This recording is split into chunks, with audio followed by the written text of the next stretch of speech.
તો જય માતાજી મિત્રો, સ્વાગત છે તમારું આજના નવા વ્લોગની અંદર. અને જય બાબારી. આજે તો રામાપીરની બીજ થઈ એટલે હું મારી બેન બી અમે જઈએ છીએ બીજ ભરવા માટે રામાપીરના મંદિરે. આ એરી મારી બેન. જય માતાજી બેન. જય માતાજી. જય રામાપીર. જય રામાપીર. અમે તો આજે ચાલતા નીકળી ગયા છીએ બીજ ભરવા માટે. અને ગાઈસ હું તો ખુલ્લા પગે જાઉં છું કેમ કે મારે થોડી માનતા હતી રામાપીરની અને રામાપીરે પૂરી કરી દીધી હા. એટલે ખુલ્લા પગે 5 બીજ ભરવાની મારી માનતા છે એટલે હું જાઉં છું. અને અત્યારે 7 વાગ્યું છે, તમે જોઈ શકો સુરત દાદો અમને જુગાઈ 7 વાગ્યું છે ને અમે અત્યારે ચાલવાનું ચાલુ કરી દીધું. હવે 11 વાગે મંદિરે પહોંચી રહ્યું. તો આપણા વ્લોગમાં તમે બની મિત્રો અમે ઘણા બધા ગામ પાર કરી દીધું અને આ જોઈએ આપણે ચાલવાનું તો ચાલુ જ છે. જોઈ શકો તમે ચાલતા ચાલતા આપણે જઈએ છીએ રામાપીરની બીજ ભરવા માટે. અને અત્યારે તાપ આવે ને વાદળું આવે. તાપ આવે એટલે તો રસ્તો જોરદાર ગરમ થઈ જાય. જો આ ડામરવાળો રસ્તો હોય ને તો બહુ જ ગરમ થાય છે ધીમે ધીમે. અત્યારે વાદળું આવી ગયું છે અને અમે આપણી પોતાની ફૂલ સેફટી લઈને આવ્યા છીએ એટલે કે પાણી બની લઈને જાય. થોડું અત્યારે ચાલીએ ને રસ્તા પર પાણીની ઓછી સગવડ હોય અને આગળથી તો ફૂલ સગવડ હોય બધી નાસ્તાની પછી ચાની બધા એમ કેમ્પ આવે એટલે કે આપણે ગુજરાતી ભાષામાં કહીએ તો વિસામો બધા સેવા કરવા માટે એમ કેમ્પ કરેલા છે. આપણા વ્લોગમાં તો એ બનાવી રહેજો, આપણે તમે બધું બતાવીશું. અને અમારી બૂન થોડી થાકી ગઈ છે ચાલતો ચાલતો, લોડ પડે છે એમને ચાલવાનું. પણ તો એ રામાપીરનું નામ લઈને અમે ચાલવાનું ચાલુ રાખ્યું. આપણે અડધે તો ના કહેવાય પણ એમ થોડું પોકી જવાય છે મિત્રો. ફાઇનલી આપણે બાયર કપરવંજ મેન હાઈવે પરથી નીકળી ગયા છીએ અને સવેલાવાળા વળાંક ઉપર વળીએ છીએ. હવે તમે જોઈ શકો છો આગળથી. અને મિત્રો આપણે આગળ એટલી પબ્લિક જાય અને પાછળ બહુ પબ્લિક આવે.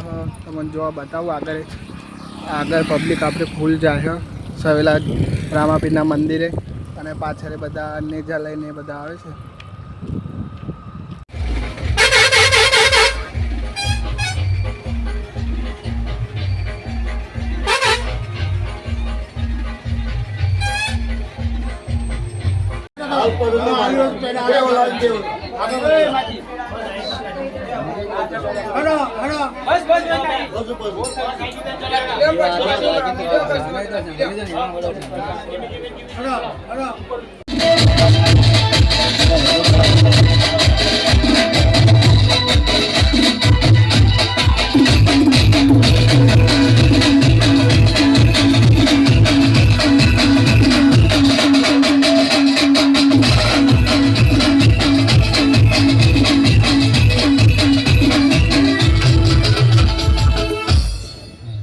આપણી વચ્ચે હારા કે તમારા ગોવિંદભાઈ ઠાકોર બધા છે. જો તારીખ વાત કાર્ય વધારી લેજો ભાઈ.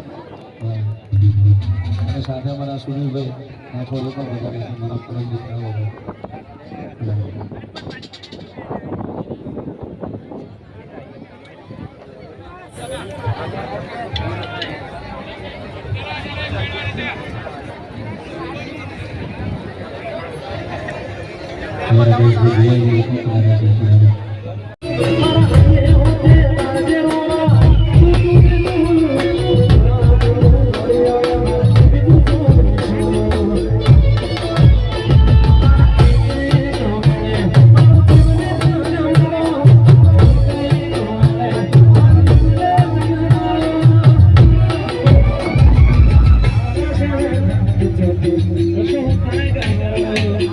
સવેલા રામાપીરના દર્શન કરી લીધા અને મારા પપ્પા મને લેવા માટે આવી ગયા હતા બાઇક લઈને. અમને દર્શન કરી લીધા અને અમારી બૂન અમે દર્શન કરી લીધા છે. અને હવે 11 જઈએ છીએ. મારા પપ્પા લેવા આવી ગયા હતા એટલે થોડી વાર રસ્તામાં રોકાયા હતા. આ પગ બળતા હતા એટલે પાણી ઢોળ્યું ઉપર છોડ્યું. પાણી રેડી સારું લાગે હમણાં બરાબર લાલ થઈ જાય પગ તો. ફાઇનલી મિત્રો આપણે સવેલા બીજ ભરીને આવી ગયા છીએ રામાપીરની. અને કોમેન્ટમાં જય રામાપીર લખી દેજો. અને તો આ તમારો આજનો વ્લોગ તમને ગમ્યો હોય તો લાઈક ફોલો અને શેર કરી દેજો. અને કોમેન્ટમાં જય રામાપીર લખવાનું ના ભૂલતા. તો આપણે મળીશું કાલે બીજા વ્લોગમાં. જય માતાજી.